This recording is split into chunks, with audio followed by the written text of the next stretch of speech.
Darvoqe. Hozir mana bu hujumni ko'raylik. Bu mavzuga qaytamiz. Yaxshi imkoniyat yuzaga kelyapti. Zarba! Gol! Navbahor uchrashuvda hisobni ochyapti. Husayn Norchayev darvozani ishg'ol etmoqda. Chap qanotda bo'shliqni yuzaga keltirib qo'ydi. Navbahor oldinda. Tezkor gol deyishimiz mumkin. 16-daqiqada darvoza ishg'ol etdi. Bir qarab oldi jarima maydoniga. Darvozabon imkon boricha yo'nalishni yopishga intildi va Janov eng to'g'ri qarorni qabul qildi. Biroz orqaroqda turgan sherigiga to'pni yetkazib berdi. Endi stadionni tinglashimiz kerak.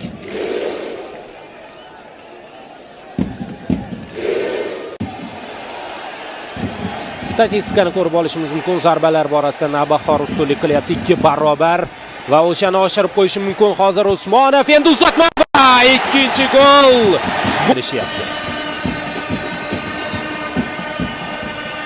Takroran ko'rishimiz mumkin vaziyatni.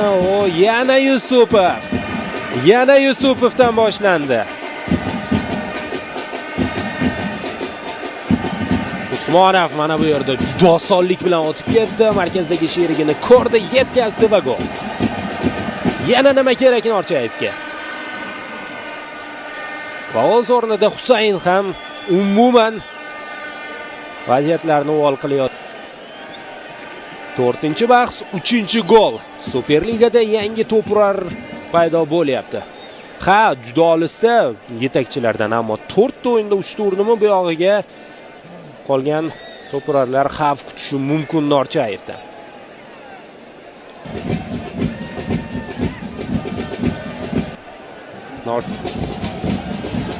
Xorazmning hujumi yaxshi imkoniyat bo'lishi mumkin. Jarima maydoniga yaqinlashildi, pas berilyapti, zarba va hisob qisqardi. 49-daqiqada Xorazm vakillari uchrashuvga Navbahor esa juda hujumga berilib ketgandi. Himoyada bo'shliq yuzaga keldi. Abduhamidov yolg'iz qolgandi. Va Ulug'bek Hoshimov hisobga assist yozilyapti. Yaxshi qo'shilib ketdi yangi jamoasiga. U o'tgan turda g'alaba golini urgandi. Bu turda mana assist muallifiga aylanyapti. Burchak zarbasi 4-0 bu boradagi hisob va endi foydalandi. Navbahor vakillari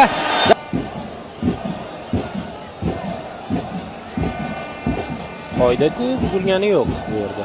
Va to'p Xorazm futbolchisidan kelgan bu yerda. Mana sizga burilish nuqtasidan boshqa choramiz yo'q. Qarorni gol. Xorazm futbolchisidan bordi to'p.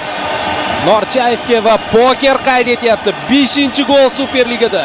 O'yinlari sonidan gollari soni o'tib ketyapti. Husayn Norchayevdek aniq zarbalar nuqtai nazaridan qarasak 8 ta zarba, yarmi gol bo'lgan. Umumiy zarbalarning esa hozir Jiyanov bo'sh qolgan darvozani ishg'ol etyapti. 5-1. Navbahor endi darvozabonning xatosidan unumli foydalanadi.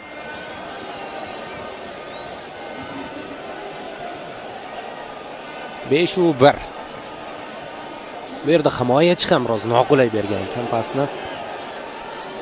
Nikola outga tepib yuborishi mumkin edi. Bu yerda turib haqli o'rgatishdan oson yo'q. Voqea ro'y